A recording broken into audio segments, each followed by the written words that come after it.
na kupeleka ujumbe wetu kwa Watanzania na msimamo wa chama chetu kuhusu upandaji wa bei ya mafuta na gharama na athari zitakazojitokeza kwenye maisha ya kila Mtanzania. Kwa niaba ya Chama cha Demokrasia na Maendeleo Chadema, ninawatakia heri Watanzania wote kuhitimisha mifungo ya kiimani Ramadhani kwa Waislamu hadi kusherehekea sikukuu ya Eid el-Fitri na Kwaresma kwa Wakristo hadi kusherehekea siku ya Pasaka. Chama chenu mnachokiamini, tunalazimika kuzungumza nanyi mambo muhimu ya nchi yetu, na katika mazungumzo haya mambo muhimu ya kuchukua hatua. Kama chama kikuu cha siasa nchini, tunakusudia pia kuwa na utaratibu wa kila mwezi kuzungumza masuala muhimu kuhusu nchi yetu yanayohusu siasa, uchumi, mahusiano yetu, usalama na maendeleo ya nchi yetu. Kwa hiyo huu ni utaratibu mpya ambao tunauanzisha, ambapo kwa kila mwezi chama chetu kitazungumza na Watanzania mambo yote yanayokuwa yamejitokeza kwa mwezi ambayo yanahusu usalama wa nchi yetu, masuala ya uchumi na masuala ya kisiasa. Watanzania wenzangu, leo ninazungumza nanyi sio kuhusu bei ya mafuta. Ninazungumza nanyi kuhusu maisha ya watu. Ninazungumza nanyi kuhusu nauli za kila siku. Ninazungumza kuhusu unga, mchele, samaki, mboga, maziwa, mayai na bidhaa muhimu mezani kwa mwananchi. Ninazungumza kuhusu mamalishe anayenunua bidhaa asubuhi na kuuza jioni. Ninazungumza kuhusu mfanyakazi anayelazimika kupanda daradara kila siku kwenda na kurudi kazini kwa mshahara ule ule ambao hujapanda. Lakini maisha yakiwa yanapanda bei, ninazungumza kuhusu bodaboda, bajaji, wafanyabiashara wadogo, wakulima, wavuvi, wasafirishaji na familia za kipato cha chini na cha kati.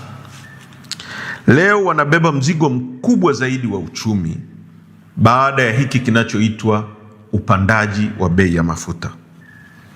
Ukweli wa haya yote ni kuwa kupanda kwa bei ya mafuta sio tu habari ya nishati, ni habari ya gharama za kuishi, ni habari ya mfumuko wa bei, ni habari ya uwezo wa mwananchi kuendelea kuishi kwa heshima.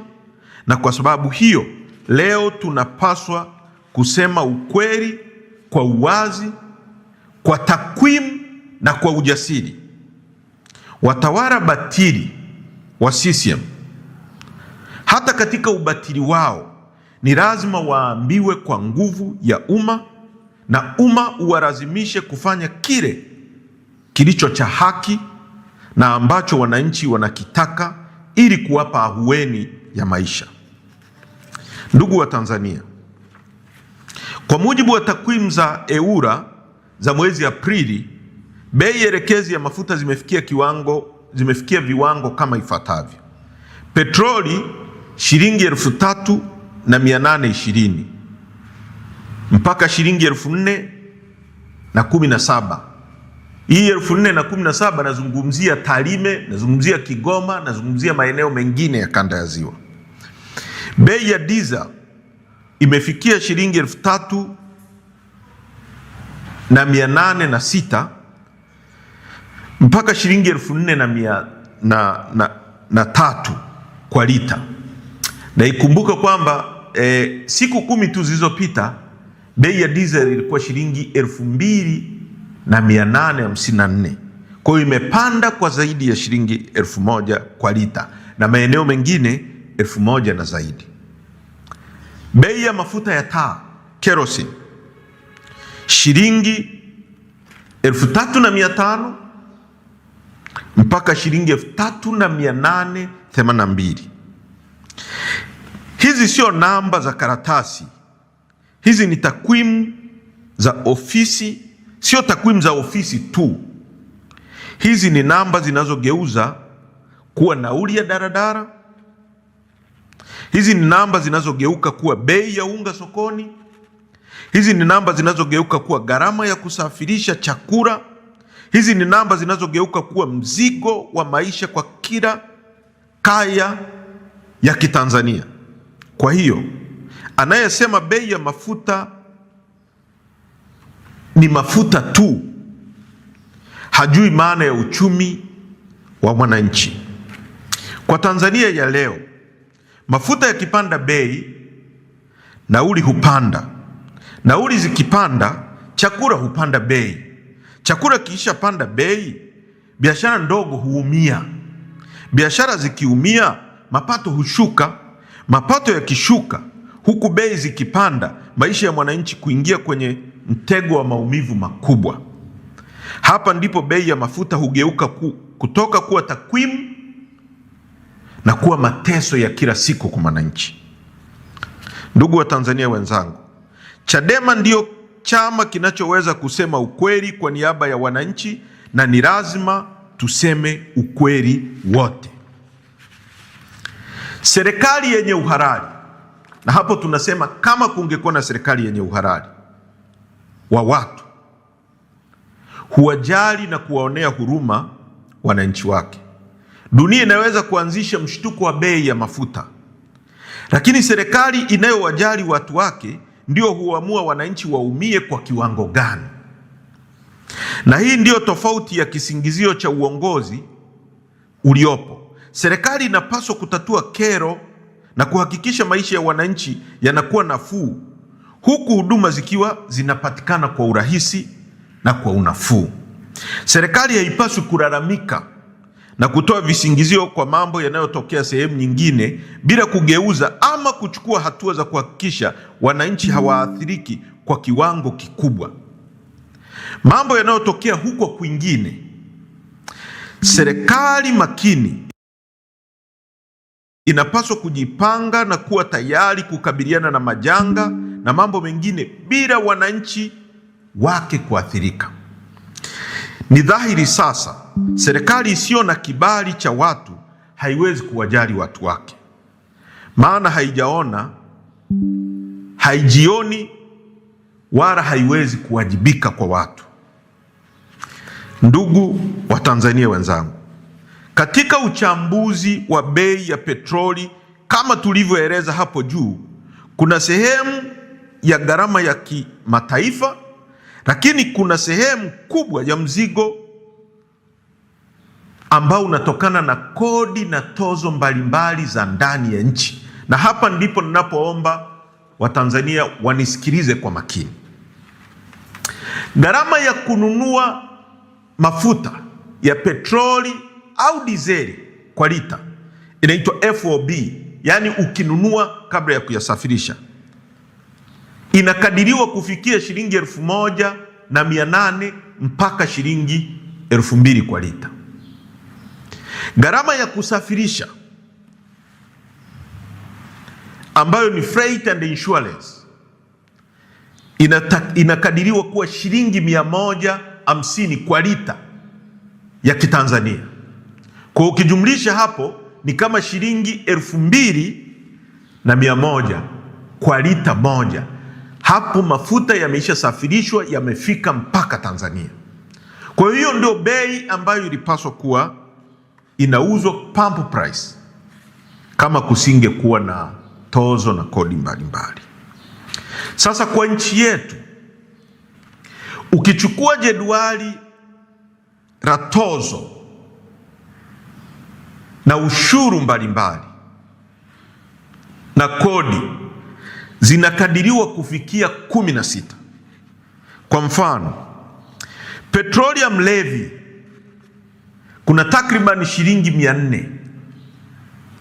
Ushuru wa bidhaa, yani excise duty, takriban shilingi petroleum levy ni shilingi 300.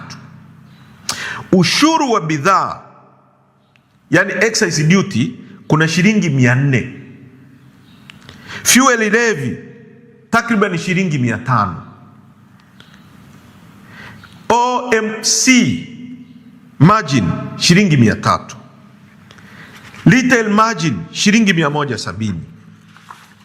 Hapo kuna kodi zinaitwa demurrage, kuna railway levy na kodi nyingi rukuki ambazo zinawekwa kwenye kila lita moja ya mafuta.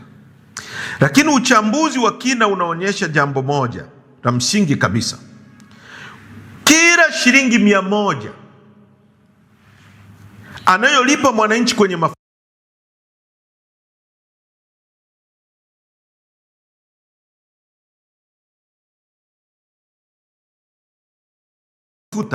takriban shilingi 31 ni tozo, ushuru na levi za ndani.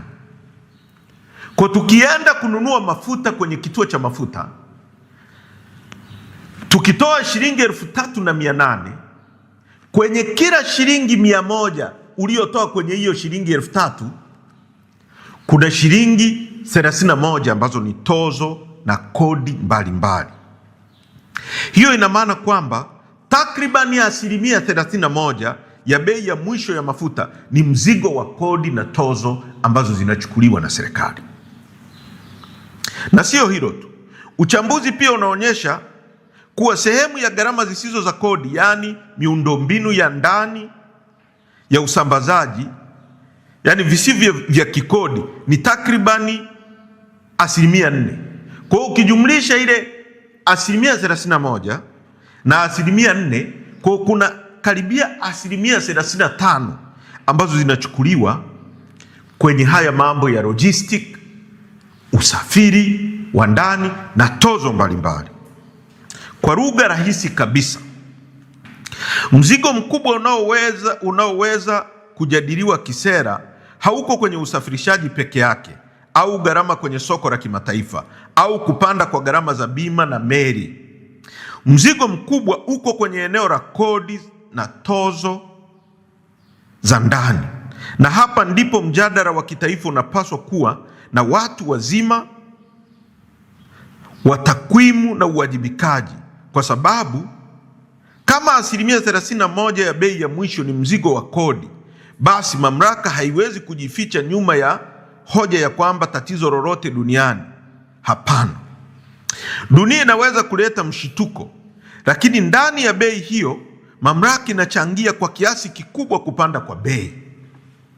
Na hapa kuna ukweli mwingine wa muhimu sana wa kisera: iwapo mamlaka ingepunguza mzigo wa kodi na tozo japo kwa asilimia 10 tu, bei ya mwisho ya mafuta ingeweza kushuka kwa takriban shilingi 382 kwa lita.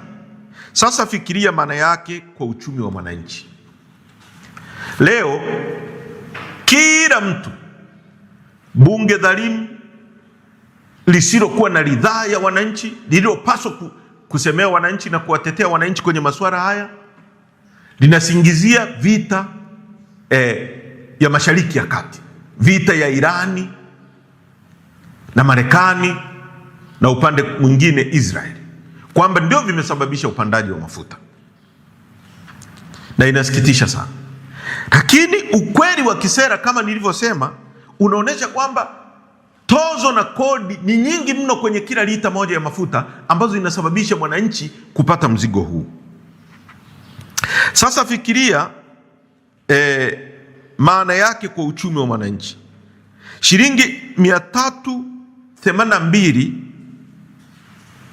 chini kwa bei ya petroli. Kwa hiyo kama kwenye kituo cha mafuta tumenunua mafuta kwa sasa shilingi 3,802, ukitoa shilingi 382 unazungumzia shilingi 3,500 kwa lita moja. Hutanunua tena 3,800, utanunua 3,500. Hiyo ni kama umeondoa asilimia 10 tu. Ukiondoa asilimia 20, ina maana bei ya petroli na diesel itashuka kwa zaidi ya shilingi 700. Kwa hiyo kwenye kituo cha mafuta tutanunua diesel kwa shilingi 3,100 badala ya shilingi 3,800 tunayonunua sasa. Hivyo hivyo kwenye mafuta ya taa, hivyo hivyo kwenye petroli. Hiyo ni afueni ya moja kwa moja kwa watu wa daradara, na kama watu wa daradara watapata ahueni, maana yake hawatapandisha bei ya nauli ambayo inakwenda kumwathiri mwalimu ambaye mshahara wake haujapanda. Yeye mshahara wake uko pale pale, lakini bei ya kusafiri kutoka nyumbani kwake kwenda kwenye kituo chake cha kazi inaenda kuongezeka. Kwa hiyo ukipunguza hiyo gharama, haitamwathiri mtu wa daradara, na isipomwathiri mtu wa daradara, haitamwathiri mwalimu, haitamwathiri mfanyakazi wa kawaida anayetoka nyumbani kwake kwenda kufanya kazi kwenye hoteli Mbezi Beach. Kwa hiyo maisha yatakuwa ni ahueni kwa huyu mwananchi. Ukipunguza hiyo 10%, utamsaidia mtu wa bodaboda ambaye tunajua hii ni industry kubwa inayoajiri vijana wengi wa Kitanzania ambao wamemaliza vyuo vikuu. Serikali imeshindwa kutengeneza opportunity, fursa zao za kuajiriwa, wamejiajiri kwenye bodaboda. Unapopandisha bei ya mafuta, maana yake huyu mtu wa bodaboda atalazimika kupandisha bei ya nauli, na akipandisha bei ya nauli, pengine atapunguza wateja, watapungua kwenye kusafiri, au wengine wataacha kusafiri, ataathirika. Sana sana bei zimebaki pale pale. Kwa hiyo margin ya profit ya kwake, margin ya faida, ule uwezo wa kupata faida unapungua. Kama alikuwa anapata shilingi 10,000 huyu mtu wa bodaboda kwa siku, sasa atakuwa anapata shilingi 5,000, na hapo hawezi kumpelekea tajiri wake. Na hapo tunazungumza kuhusu bajaji, tunazungumza kuhusu maroli yanayoleta vyakula, kwamba ukipandisha hii bei itapandisha ya maroli. Bidhaa zinapofika sokoni Kariakoo, zinapofika chakula kitakapofika Mabibo, kitakapofika Mwanza, kitakuwa kimepanda bei.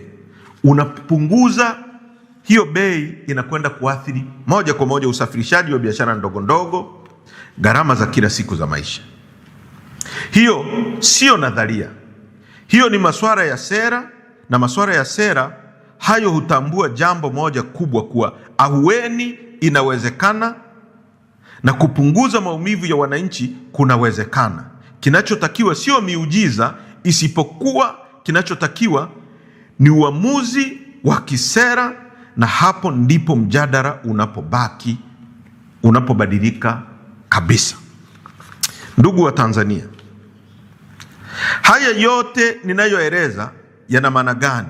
Ukweli ni kuwa yanamaanisha mwananchi halipi tu mafuta, mwananchi halipi tu bei ya soko la dunia, mwananchi halipi tu gharama ya uagizaji wa mafuta, mwananchi pia analipa uzito wa maamuzi ya ndani ya kisera. Kila Mtanzania halipi tu gharama ya mafuta, halipi tu bei ya soko la dunia, halipi tu uagizaji wa mafuta, analipa gharama za sera mbovu za Chama cha Mapinduzi. Anazilipia kwenye kila lita ya mafuta anayonunua, au kwenye kila nauli anayopanda ya daradara. Kwa hiyo serikali au mtu akisimama kusema bei zinapanda duniani, hatuna la kufanya, hapo atakuwa anasema nusu ya ukweli, kwa sababu ukweli kamili ni ndio huo. Dunia imeongeza mshituko, hilo ni la kweli, lakini mamlaka imeamua kiasi gani cha mzigo wa ndani kibaki juu ya mgongo wa mwananchi, na hapo ndipo uwajibikaji wa kisera unapoanzia. Mamlaka ndio inaweza kuamua watu au kuendelea kuwaumiza. Ndugu wa Tanzania, wakati mwingine hoja ya ndani huonekana ya kawaida hadi pale unapoiweka kwenye meza ya ulinganifu wa kikanda, yaani nchi majirani, na hapo ndipo data zinapozungumza. Sasa hapa tunataka tuzungumze kuhusu nchi zinazotuzunguka. Wakati Tanzania bei zipo juu kwa kiwango tulichoeleza hapo awali, huku kodi ikiwa 31% kwenye kila lita ya mafuta. Kwa takwimu za kikanda za mwezi Aprili, picha inaonekana hivi. Kenya, bei ya petroli ni shilingi 3,700. Sisi ni shilingi 3,890. Bei ya diesel Kenya ni shilingi 3,680 ambao ni pungufu kwa shilingi 200 kwa Tanzania. Hapo ni Kenya. Mzigo wao wa kodi ni 28%. Uganda, petroli ni shilingi 3,600, pungufu shilingi 300 na kitu kwenye lita tunayonunua hapa. Diesel shilingi 3,500, pungufu na hapo karibia shilingi 300 na kitu. Kodi 27%, sisi kodi 31%. Rwanda, bei ya diesel, bei ya petroli shilingi 3,750, kodi 30%. Diesel shilingi 3,720, kodi yao 30%. Zambia, bei ya petroli shilingi 3,800, diesel shilingi 3,777, kodi 30%. Kuna jambo moja la muhimu la kuzungumza hapa. Kwenye nchi zote hizi nilizozitaja, ukiondoa Kenya ambayo ina bandari yake peke yake, nchi ya Rwanda, Uganda, Zambia, zote zinatumia kodi, zinatumia bandari ya Dar es Salaam kusafirisha mafuta yao. Maana yake wanalipa gharama zaidi ya storage, wakija wakiweka kwenye matenki yetu, wanalipa gharama zaidi ya umbali, kwa maana ya maroli yanabeba kutoka hapa kwenda Rwanda. Ukipiga kilomita za kutoka hapa mpaka Tarime ni zaidi ya kilomita za kutoka hapa mpaka Rwanda, ni zaidi ya kilomita kutoka hapa mpaka Zambia Kaprimposhi, ni zaidi ya kilomita kutoka hapa mpaka Uganda Kampala. Hawa hawana bandari, wanapitishia kwetu, lakini bei ya mafuta kwao ni chini kuliko bei ya mafuta Tanzania. Maana yake, maana halisi ya jambo hili kisera ni kuwa bado kuna nafasi ya kufanya ahueni ya kodi, tax relief ya muda bila kuvunja mantiki ya kiuchumi. Katika hili wa Tanzania ni vyema tuunganishe nguvu ya umma ili kuwa na mjadala huu ambao utahakikisha utatufikisha kwenye kupunguza maumivu haya ambayo hatuna sababu yoyote ya kuyavumilia.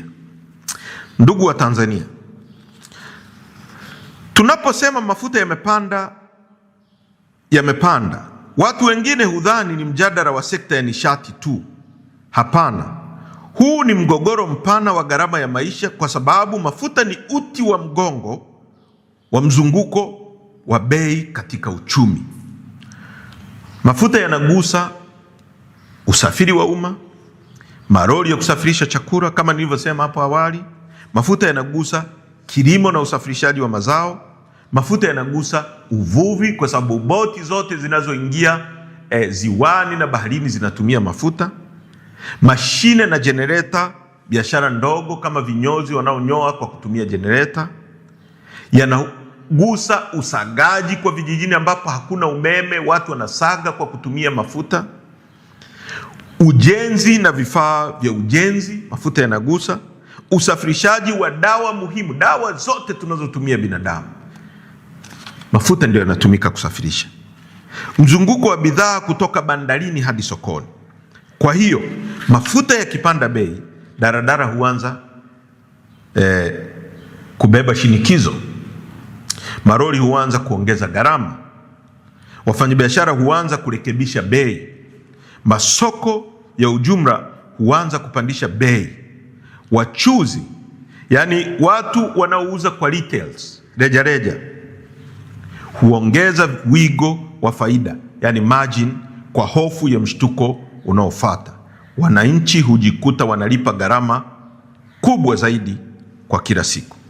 Kwa lugha ya uchumi, hii ndio tunaita cost push inflation shock. Yaani ni hali ambayo bei ya mafuta ikipanda, halafu kila kitu kingine kinaanza kupanda kwa sababu ya mafuta hayo. Jambo hili linahitaji kama nchi kuwa waangalifu sana, kwa sababu hata kwenye ripoti vichwa vya habari vinaweza kuonekana imekaa sawa, wananchi bado wanaweza kuumia mwananchi wa kawaida haishi kwa vichwa vya habari vya magazeti. Mwananchi wa kawaida wala majadwali ya takwimu. Mwananchi wa kawaida anaishi kwa hali halisi. Ndugu wa Tanzania, katika kila mgogoro wa kiuchumi kuna swali moja la msingi sana: nani anabeba mzigo? Hilo tumeshalieleza kwa undani zaidi kwamba mwananchi ndio anabeba mzigo. Tutakumbuka Katibu Mkuu wa Wizara ya Nishati anaitwa Bwana Mataragio alitoka na akawaambia Watanzania kwamba bado tuna hifadhi ya mafuta ya kutumia kwa miezi mitatu. Na kama mnavyokumbuka, tangu baada ya vita ya Uganda na Tanzania miaka ya 79, Mwalimu Nyerere alijenga matenki ya kuhifadhia mafuta ya TIPA baada ya kujifunza kwamba kunaweza kutokea dharura na nchi ikaingia kwenye crisis, kwenye matatizo.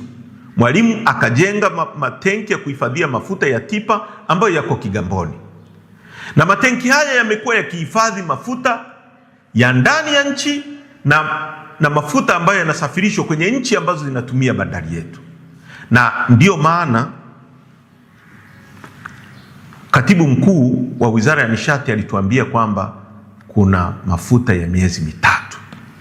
Sasa kama tuna mafuta ya miezi mitatu ambayo huu mgogoro ulipoanza huko yalikuwa tayari yako ndani ya nchi, inakuwaje hayo mafuta yapande bei ghafla kabla ya ingizo la mafuta mapya ambayo yameingia nchini?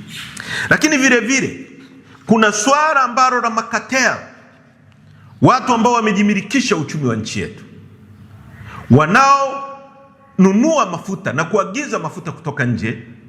Kampuni moja, tuna taarifa ambazo tunaendelea kuzifuatilia kwamba kampuni moja ambayo inaubia na watu wakubwa walioko serikalini ndiyo ilipewa tenda ya kuagiza mafuta peke yake na TPDC, na yenyewe ndio ina control kwa monopoly bei za mafuta na kusababishia Watanzania matatizo makubwa namna hii. Kwa hiyo hitimisho, Chadema tunasema nini na nini tunachotaka kifanyike kwa haraka? Chadema inaamini kuwa watawala dhalimu wameshindwa kuchukua hatua madhubuti kulinda wananchi dhidi ya hatari za soko la kimataifa na mifumo dhaifu ya ndani inayochangia kupanda kwa bei hizi. Kwa hiyo leo, kwa sauti ya uwazi, kwa sauti ya uadilifu, kwa sauti ya uchumi wa mwananchi, tunasema tunazitaka mamlaka zitekeleze, na Watanzania kwa sauti moja tudai haki hii ya maamuzi ya kupata ahueni kwenye mafuta kwa kutaka yafuatayo yafanyike. Moja, kuondoa kodi na tozo zote takribani 18 kwenye mrorongo wa bei ya lita ya mafuta. Jambo hili liendane sambamba na kuweka wazi mfumo wa utaratibu wa uagizaji wa bei ya mafuta katika hali iliyopo sasa nchini. Kwa tunataka tozo na kodi mbalimbali ambazo zinafikia 18 ziondolewe, serikali ziondoe, hii serikali dhalimu, ili kuwapa wananchi ahueni. 2, mamlaka itangaze mara moja mpango wa ahueni wa bei ya mafuta kwa muda, yani temporary fuel relief window ya siku 60 mpaka 90. Tunaitaka mamlaka husika kutoa ruzuku ya muda, yani targeted subsidy, ili kuwalinda wananchi na sekta nyeti kama usafirishaji na kilimo. 3, mamlaka iandae na ilete mpango wa dharura wa kuzuia kupanda kwa bei ya mafuta, yani fuel shock, kugeuka kuwa hatari ya bei ya vyakula, yani food crisis. 4, na mwisho, kwa vile mamlaka ilitoa taarifa kwa Watanzania kuwa nchi ina akiba ndani ya mafuta kwa miezi mitatu mbele, mamlaka ithibiti bei kwa miezi mitatu kwa sababu hayo mafuta yalikuwa tayari yako ndani ya nchi, na tunaamini yalikuwa kwenye hifadhi zetu ambayo yamefanywa na bulk procurement, lakini vile vile yamehifadhiwa kwenye matenki ya kwetu ya TIPA. Chadema tunasisitiza kuwa hali hii siyo ya kuvumilika na haiwezi kuvumilika. Ni wajibu wa mamlaka husika kuwalinda wananchi wake kwa vitendo, si kwa maneno. Tumechoka na maneno yao, kila siku wanaongea wanatuimbia. Sisi hatutaki hayo maneno.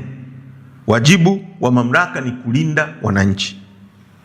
Kupanda bei ya mafuta ya diesel na petroli kwa kiwango cha kuumiza wananchi namna hii si jambo la bahati mbaya, bali ni matokeo ya uzembe, wizi, ufisadi, kama ilivyothibitishwa kwenye ripoti ya mkaguzi na mdhibiti mkuu wa hesabu za serikali, ukosefu wa uwajibikaji na sera mbovu zinazoumiza mwananchi. Hatutakubali nchi iendeshwe kwa maamuzi yanayowaumiza wananchi huku wachache wakinufaika. Tunataka haki, tunataka unafuu wa maisha, na tunataka vifanyike sasa. Asanteni kwa kunisikiliza.